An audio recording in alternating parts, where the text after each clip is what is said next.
Good morning and thank you for tuning in today. You are watching The Dietitian on a Mission, and that's me. I am the Dietitian on a Mission, and my name is Janet Calderwood, and I want to welcome you to the show. You know, if you watch TV and if you are on social media and if you read a lot of articles online, you know that nutrition is always somewhere in the headlines, isn't it? And as you may or may not know, that Facebook is not a science, right?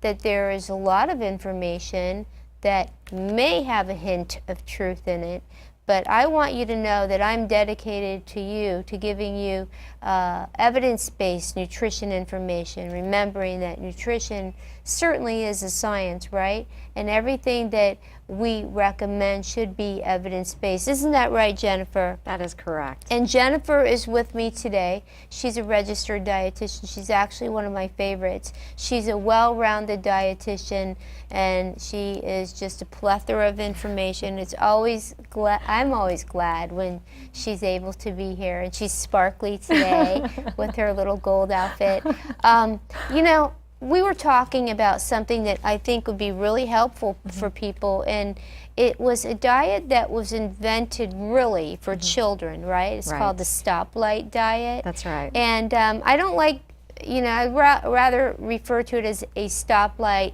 eating pattern, eating plan, right? or pattern, sure. Instead of diet. Right. That word I know, it's horrible. is not a good word.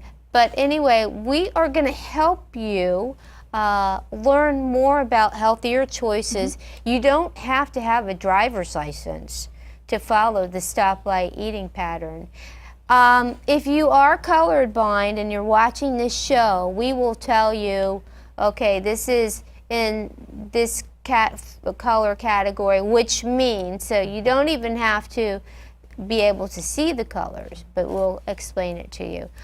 Just helpful information, I think. The more information that I can provide to you the viewer, in different ways, I feel that somewhere you're going to get all this information, and when you see me in public places, come up and talk to me. I always like to meet people, and I'm always interested in how you're doing, okay? So that's something I want you to always stop and see me if you see me somewhere in public, to come up and say hello. And Jennifer, so we're going to just take it away now. We're going to talk about the stoplight eating plan. Yes, okay, let's call it that. Now, what is the stoplight eating plan? Okay, so if I can say it. Right, that's step one. The stoplight eating plan, if you will, like you were saying, we got red, we've got yellow, we've got green. For all of us who are able to drive, stop, red lights mean that we need to stop. Yellow, it's kind of precautionary, right? So we're kind of slowing down. Maybe we need to stop. Okay. Maybe we can hurry up and go through it. Yeah. And then we've got green. Go for it. Have it. So when we translate that kind of analogy over to the stoplight eating plan, it's just that, looking at foods in that respect, that there's certain foods, and I bet you your audience is very aware of, there's a lot of wonderful foods out there that are green light foods, our fruits, our vegetables, our whole grains, legumes, things like this. But then maybe where it gets a little tricky is like, what would be a yellow category food? And then red foods, those might be a little bit more instinctual too. We might think of like candies, things that are high in fat, along those lines. So okay, so I thought what could be fun is I could just throw out some things to you, and you tell me what you think, and then we're going to go through a guide. We have a guide that will help people understand more about the different categories that these foods fall into. But, you know, I would say something that would be really, really important is, and that we were talking about before, is that that we know that all foods can fit in a healthy diet. Right. Right. And so while we recommend green food or the green category, the go foods, that should be really the framework of most of your diet, right? Right. And it doesn't mean that the red and the yellow is off limits. Right. It just means that the ratio to green to yellow to red should be such that the green is the majority of your foods. The yellow is, of course, occasionally, and then the red is seldom, right? Right, or rare. right. Okay, Sure. all right. So you said that something about candy being in the red category. What if it was like fruited candy, like strawberry flavored bonbons? Okay. Strawberry flavored bonbons. I mean, it's Are there you any real said- strawberries in there? Or is it We are strawberry not flavored? putting a strawberry in the bonbon, Okay. but Okay. it does have strawberry flavor. Okay. It's going to be a red. Okay. Yes. So again, like you put it very well, it's not that it's completely off limit. Will I have it as frequently as something from the green category? No. So on occasion, or perhaps the better wording, seldom. On your birthday. On birthdays, on holidays, Okay, on on your special birthday. occasions, absolutely. Okay. So the stoplight, now I want to read this to you. Just let me back up here, okay? We're taking a detour, if you will. So the stoplight eating pattern says that the anytime foods as a part of a healthy diet, most are low in fat, sugar, and calories. Now, what would those be? You said fruits and vegetables. Yes, those are going to be our green. It's the So yellow green category. vegetables would be in the green category. Yes, as well as red, yellow, truly all So red vegetables. vegetables are in the green category. This is Good where point. it gets confusing. Good You see what I'm point. saying? We're talking about different colors Different now. colors, and we don't want to confuse it that I can only have red things, red fruits like apples, seldomly, only on holidays. Not the case. So fruits and vegetables in the green category, and that is not just fresh, right? Frozen and canned in water. Absolutely. Whatever's available to us. You know, point being as that get your fruits and vegetables as often as you can. Get them available to you as what you're able to do. Sometimes it's not always available to a person to get them always fresh. So frozen is a good alternative. For some, maybe that's not an option, in which case, you know, doing a canned is going to be an alternative. So for frozen fruits and vegetables, or fresh fruits and vegetables, or canned fruits and vegetables, the one thing that I would add is that they're really, when you look at the nutritional profile, it's almost identical in terms of the vitamins and minerals that each of these provide. So it's really based on your economic choice, or your just really what you want to eat. But the fact that you should be eating about 3 to 4 servings of fruit a day, right, Jennifer? That's correct. And 3 to 5 servings of vegetables a day. In the green category is the go category. Right? So those are predominantly what you find in the go category. Even just to touch a little further on what is the serving size, because we were talking about grapes, right? Grapes are the green category. All the fruits and vegetables are, except, you know, we don't want, when we're saying eat more of them, I would caution you, if you're getting canned fruits and canned vegetables, you need to pay attention to what it's canned in. Like, we don't want you eating the fruits in the heavy syrup, because then it's not going to be in the green category. No, now it's moved over to the yellow category, or in some cases it might all be all the way up at the red, because now we've got a lot of added sugar in there. So the more that we're adding sugar to a food, the more that we're adding fat to the food, the more it starts to move up on this list from green to yellow, where it's kind of like, hang on a second, to moving up to red, where it's like, okay, hold the phone. Can I really do this right now? And depending upon what we may be going through medically, we may not be able to afford that as frequently especially as if we you feel. have diabetes or something. Exactly. Because even though they're in the green category, right? I mean, they can still adversely affect your blood sugar. Yes. It's a matter of, you know, is having a lot of a good food still good for us? like the grapes. Right, right. It's a good food, it's a green light food, but if I have the entire bag of grapes, is that still good for me? Well, what's a serving? 12 to 15? That's right. 12 to 15, but there's like 100 in a bag. Right. I mean, honestly, I'm going to admit it. I mean, if I had a bag of grapes in front of me, I would probably eat more than 12 or 15. 75. So, you know, again, we need to be mindful of the portions. For fruits and vegetables, when you're talking about serving sizes, let me tell you what the serving sizes are, okay? A serving of vegetable, a cup of leafy greens, right? Yep. Half a cup of chopped or cooked vegetables, but the leafy greens, because there's so much water, right? Like lettuce is 96% water. You get a cup of that, okay? And a half a cup of vegetable juice. Right. Do you have an opinion about when people are eating their vegetables, for example? We could even take this a step further since we're talking about colors and tell them if they're eating vegetables in the green category to eat all the different colors. Right, absolutely. There's so much benefit to be had by that. You know, Because eat the color of the rainbow. The color of the rainbow for fruits and vegetables, because, you know, you don't always get all the same nutrients that you would get like in a cup of spinach as you would maybe in a citrus fruit. That's right. The more diverse the diet, the better it is for us.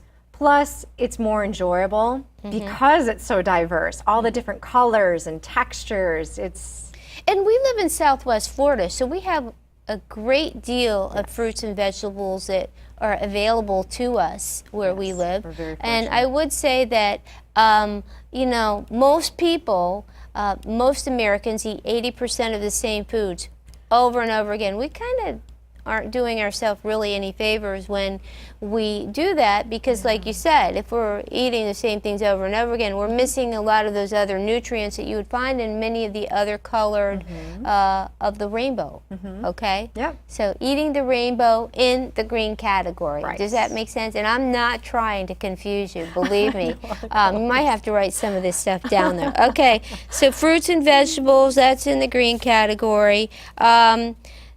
I would say this. Now, there's some, right, that we should tell that are in the yellow category. Those are the ones like coleslaws and some of these mayonnaise-based salads made with vegetables, right? Yeah, and my mind goes to, you know, there's a lot of wonderful items that we do have in the freezer section, vegetable-wise, and we know that frozen vegetables are good for us. However, when we start doing some of those vegetables that now have sauces on them, Okay, good you know, point. that can kind of start to move that over to the yellow category.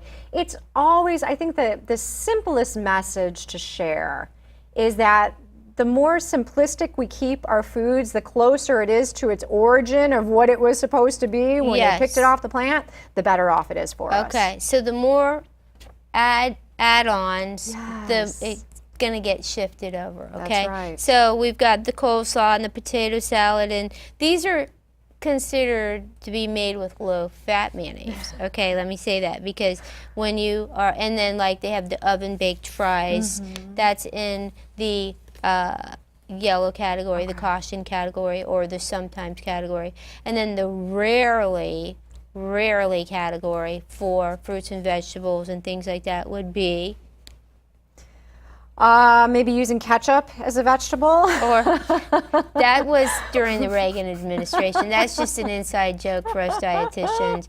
And actually, these are like your fried vegetables. So, you know, like French fries and fried okra and things like this. And creamed vegetables like cream spinach, cream corn, things Again, like this. adding fats, adding sugars. The more we're manipulating it, I think in a sense, starts to make it push it towards the red. Right, I think so. Now, if you had oven baked fries, that could still be in the yellow category. Okay, in the caution category. Okay, now, so we covered that, right? We're going to talk about grains now. Grains, and so really, the thing is, the different categories we're talking about, depending on what it is, it can fall in any one of these: red, Yes. green, or yellow. Yes. Wouldn't it be fun to play that game, red light, green light, and then the person have to say the food? Right. Okay, you know, like red light, green light, and then versus red light, and then you say French fries. I mean, that would be really creative. That's how you can incorporate nutrition into your everyday fun and game. See what I'm saying? Okay. We should try that. That would be fun, wouldn't it? Okay. All right, so we're talking about grains now, Jen. Okay. And we know that we need about 5 to 7 ounces equivalent a day. All right, well, I think first of all, let's clarify what's a serving size, right? Right. So what's a serving size of grain? Well, talking about bread, a slice of bread, usually about an ounce, is considered a serving. A half a cup of oatmeal is considered a serving. Yeah, and then like maybe a half a cup of pasta or something like that, cooked pasta. So the thing is that some of these portion sizes are really Right. important because, like, even with rice and pasta and things, a half a cup, that's not a lot. Right, and it Okay. adds up. So again, it kind of goes back to that grape example, that even though if we do whole grains, brown rice, we're doing whole wheat pasta, quinoa, even if we're doing these, it doesn't Barley. mean that we can just pile it up and that it's still going to be good for us. Well, I think the key is that, you know, we have talked before about the My Plate. The My Plate is a diagram where the plate the government has given us as a teaching tool. When you load up your plate, if you're eating a meal, not loading, but when you're putting things on your plate, that half of your plate should be vegetables, a fourth of your plate should be a starchy vegetable, if you will, or a grain, if you'd like, and then the other quarter would be the meat. So that kind of tells you when you're looking a little further at what does a half a cup look like. It's not taking a whole lot of room on the plate, right? Yes, Right. exactly. Okay. And then remembering that whole grains are the ones that have the 3 parts of the kernel in them, the bran, the endosperm, and the germ. So you're getting the best bang for your buck when you're eating whole grains, That's right? right. Okay. And you got to look for the word whole grain, and you want to make sure that it says 100% whole grain. Okay. Now that I got that off. Okay. So ready to eat, or excuse me, so grain. So we have, let me just ask you, where would a donut whole fall into this category? So a donut whole, not Yeah. not the donut. The donut hole, there's nothing there.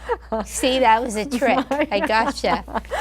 Oh, the donut's gonna fall under the red light because again, just like we were looking at with the other categories, the key is that the more sugar and fat that is And they're added fried, to it, right? boom, boom, boom. Donuts? Exactly. So we're at the red light for that. Have you ever, like, there's a donut place close to where I live, and I always like to see what kind of people are going in there. Like, are they thin people, or are they, maybe their BMI's on the high end, like 30, which would be the obese category? It's very interesting. You should pay attention to that from a distance, you know, from a distance with your binocular, see what kind of people are going in there. Okay, so we know that donuts are in the rarely category. What about things like a bagel or oatmeal or something like that? Okay. Yeah, I think a bagel could be one of those that could slip into the yellow, you know? And I think that it depends on how it's made. Okay. Again, the simplistic answer to it is that if you have a whole wheat bagel, easy peasy, we're in the green light. But even there, it comes down to portion size. What about if you put cream cheese on it? Now we've got an added fat. So what's the color between green and yellow? Like yellow-green? So now we're getting really complicated. Okay, but just remember, plain in its simplest form, like Jen said, it's going to be in the green category. And then the other thing is this portion size of a bagel, right? Right. I mean, some of these bagels are like huge. Yes. So the serving size is like a half a bagel. Yes, in some Right? cases it is. When we Or go get into a mini these, bagel. yeah, when we go to some of these specialty stores that have bagels there, the size that's there is almost the equivalent of like 4 servings of grain. Which is 60 carbs if you have diabetes. That's if you want right. your blood sugar to go up, eat a bagel. That's the way to do it. Okay. So anyway, so bagels and pretty much what you're saying is all the grain products without anything added and everything could be in the green category? Yes. Okay. And what about things like muffins and maybe granola bars and things like this? Okay.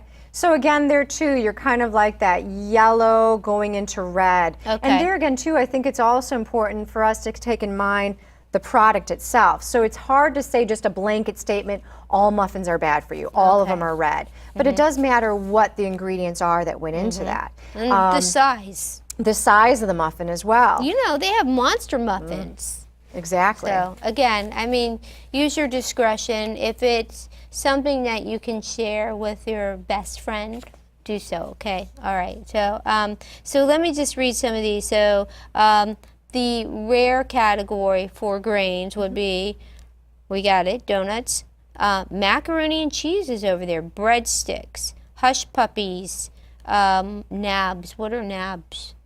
Nabs? N-A-B-S. I've never heard of that. That's a quiz Maybe for the viewers. it's a cookie. Nabs. Or no, I'm maybe not nabs. familiar. It's like a cheese cracker or something. Ritz sounds crackers, good. Captain's wafers, taco shells, hard taco shells, buttered popcorn, because we know that popcorn itself is a whole grain Correct. in its natural state.